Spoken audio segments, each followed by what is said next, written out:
Good evening. I'd like to speak tonight about reality, trust, apathy, and hope. I need to say that unlike most speakers here tonight, I am not a professional speaker, and I've only spoken publicly a couple of times, so please bear with me. There have been many wonderful speeches here tonight about prevention and what we can do to help the issue of preventing sexual abuse. Along these lines, I'd like to talk about survivors and what they go through, which, as a survivor myself, a survivor of abuse, with the purpose of raising awareness, as is the seminar's goal. With the knowledge that the biggest hindrance to solving the issue of abuse is the silence and the unwillingness to talk about it. Seeing you, all you caring people here tonight, tells me that we're perhaps near halfway through the goal of protecting our most precious and vulnerable.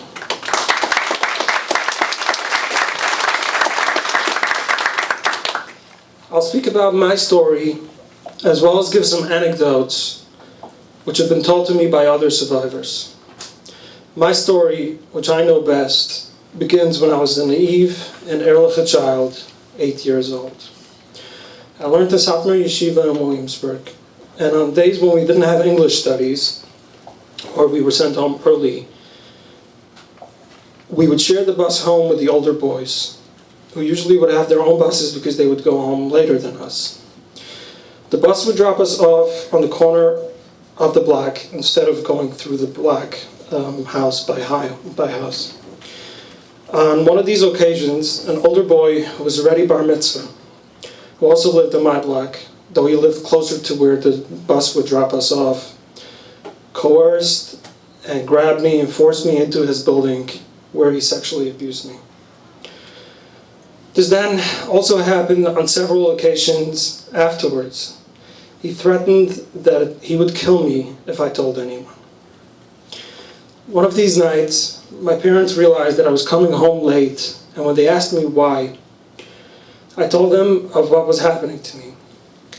They, of course, went to tell the principal, my manal, Reb Avram Reichman. My parents and I were told that the matter will be taken care of, and the boy will never approach me again. A little after this happened, I started being called to the principal's office, where he would abuse me on a regular basis for 2 months.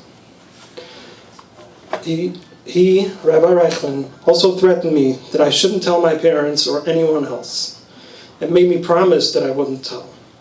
I kept that promise, and I didn't tell a soul for 10 years.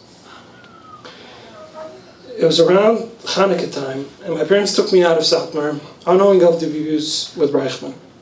And for unrelated reasons, they took me out of the school. They put me into another school in Williamsburg, Krasna. I'd just like to step back to the thoughts that go through an 8-year-old's head after being dismissed from the Manal's office after being abused.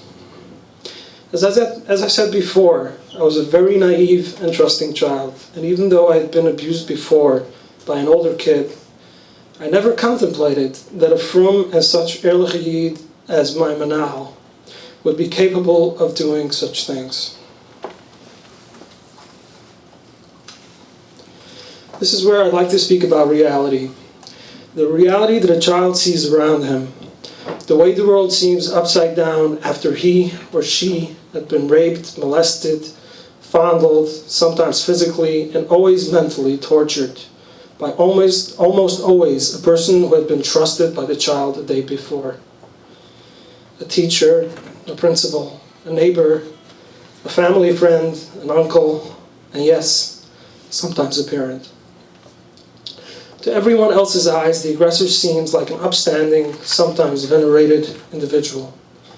When the abuse isn't happening, and other people are around, daily life goes on like nothing ever happened. The abuser resumes in the role as before the abuse. A teacher, a principal, a neighbor, a respected rabbi, a family friend, an uncle, and a parent. The child thinks, what is going on here? Could it really be that this happened to me? It couldn't be. I must be crazy. But sooner or later, you come to the realization that it did happen, though some people, unfortunately, never do. And they don't end up very well. Then the whole process of guilt, confusion, and blame begins, and the pivotal response of mistrust. Mistrust of the people around you, of the people in Chinuch, of the people in Judaism, and sometimes mistrust in human beings in general.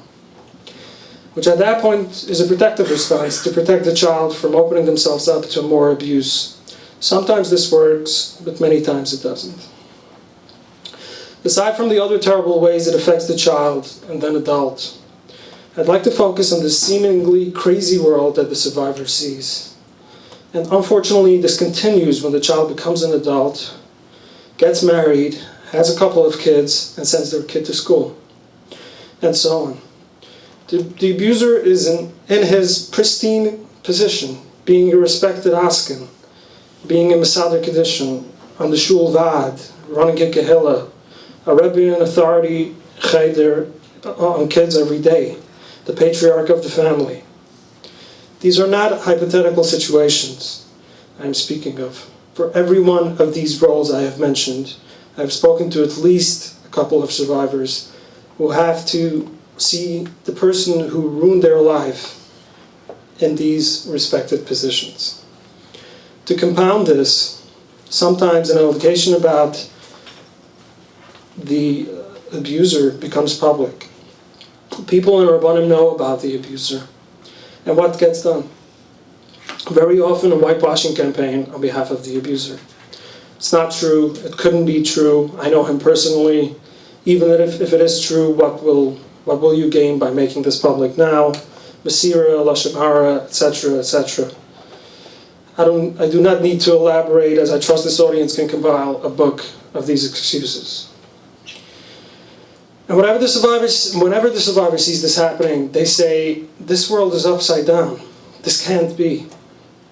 How can I raise children in this kind of reality?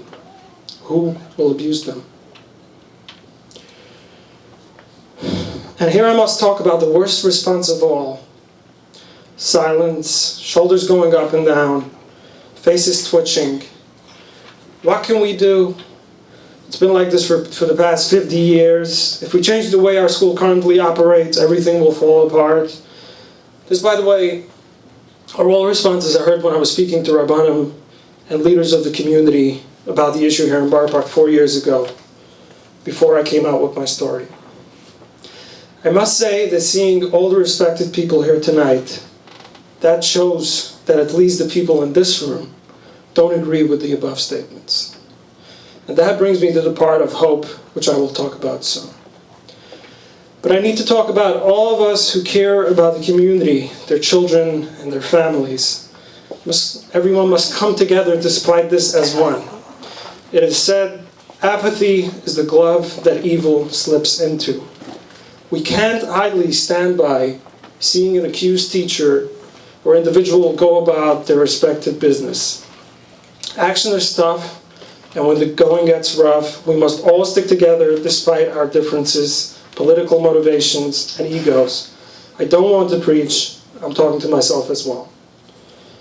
We must demand that the schools adapt safety practices, fire that teacher, the Kehillah release that board member. Without doing that, we are lost, and yes, the world is upside down. We can't say, I've been friendly with that person for 25 years. He's a Karev to my neighbor. And this is where I speak about hope.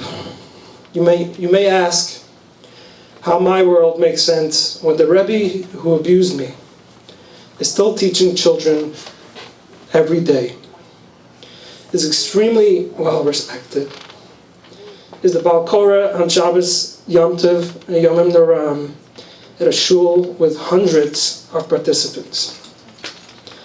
After he's been exposed by me, and after several other victims have come out and told their story, my answer would be, it doesn't. My world doesn't make sense. Though I still do have hope, and by seeing you wonderful people here tonight,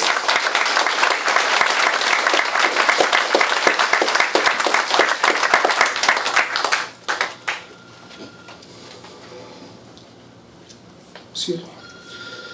By seeing you wonderful people here tonight, I can hope that someday mine and thousands of other survivors' worlds will make sense as well.